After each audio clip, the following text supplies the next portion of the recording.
សួស្តីបងប្អូននឹងហើយបងប្អូន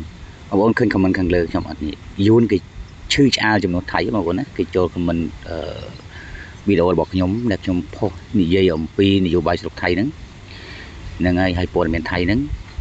គេចូលមកខមមិនឈឺឆ្អាលចំនួនហើយភាគច្រើនគឺប្រជាជនថៃភាគច្រើនគេចូលតាមដានហ្នឹងហើយព័ត៌មានពីប្រទេសជាតិរបស់គេខ្លាំងណាស់បងប្អូនឃើញនៅក្នុងខាងក្រោយខ្នងខ្ញុំហ្នឹងបងប្អូនមើលទៅសិតតែជាជនជាតិរបស់ថៃជនជាតិសៀមទាំងអស់តែម្ដងបងប្អូនណាតែគេចូលមកខមមិនហ្នឹងហើយតាមពិតទៅប្រជាជាតិគេចេះឈឺឆ្អាលរឿងទឹកដីរឿងប្រទេសជាតិរឿងនយោបាយខុសពីយើងប្រជាជនយើងខ្លះអត់ចេះឈឺឆ្អាលទេខ្ញុំនិយាយរឿងអ្នកខ្លះទេណាបងប្អូនមិនទូទៅទេហ្នឹងហើយគិតតែពីរឿងអត់ប្រយោជន៍ច្រើនជាងខ្ញុំឃើញផុសមានដល់ផុសឬផឹកស៊ីរួមរែកទៀតដែលប្រទេសជាតិកំពុងតែគេហៅថាមាននៅកលយុគកំពុងតែជួបនៅបញ្ហាតានតឹងជាមួយប្រទេសជាតិខាងកំពុងតែឈ្លានពាននេះបងប្អូនអ្នកខ្លះអត់ខ្វល់អត់ខ្វាយទេបងប្អូនណានេះខ្ញុំនិយាយអញ្ចឹងបាទពីព្រោះជាក់ស្ដែងបងប្អូនឃើញហើយថាប្រទេសជាតិខាងនឹងឈ្លានពានយើង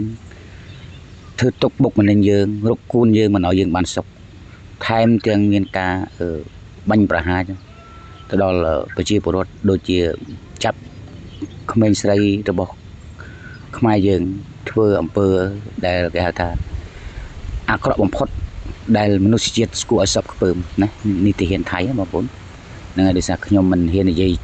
ចំទេដោយសារពីពិបាកស្ដាប់ភាសាហ្នឹងហើយអញ្ចឹងបងប្អូនត្រឡប់មកវិញពីបញ្ហាប្រជាជាតិខ្លួនឯងបងប្អូនបើបងប្អូនមិនបានជួយជាតិមិនបានជួយមាតុភូមិសូមបងប្អូននៅក្នុងគណៈពេលដែលប្រទេសកំពុងតែជួបបញ្ហានឹងវិបត្តិមួយដ៏ធំបំផុតដែលត្រូវគេឈ្លានពាននេះសូមបងប្អូនទៅរក្សារំនឹង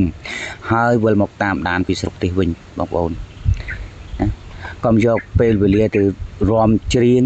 ផឹកស៊ីបង្កបញ្ហាមកកម្រិតទៀតនៅក្នុងប្រទេសបងប្អូននេះជាពេលវេលាមួយសម្រាប់យើងទាំងអស់គ្នាដើម្បីបំពេញភារកិច្ចនិងកាតព្វកិច្ចជាប្រជាជាតិរបស់ខ្លួនដែលស្រុកទេសកំពុងតែត្រូវការយើងហើយអញ្ចឹងបងប្អូនកូនក្មួយទាំងអស់ណាបងប្អូនយើងត្រូវតែរួបរวมសាមគ្គីគ្នាជាធ្លុងមួយបងប្អូនណាជួយអីបានក៏ជួយនឹងទៅនេះជាពេលវេលាមួយដ៏សមស្របសម្រាប់យើងដែលជាទំពាំងស្នងឫស្សីដែលជាកលបុត្ររបស់ជាតិដូច្នេះនៅក្នុងគណៈពេលនេះខ្ញុំសូមអង្វរបងប្អូនទាំងអស់កុំធ្វើអីមួយឲ្យប្រឆាចពីសង្គមអសិលធម៌ណាបងប្អូនពីព្រោះប្រទេសយើងកំពុងតែត្រូវប្រទេសម្ខាងទៀតឈ្លានពានវាជារឿងធំវាជារឿងជាតិ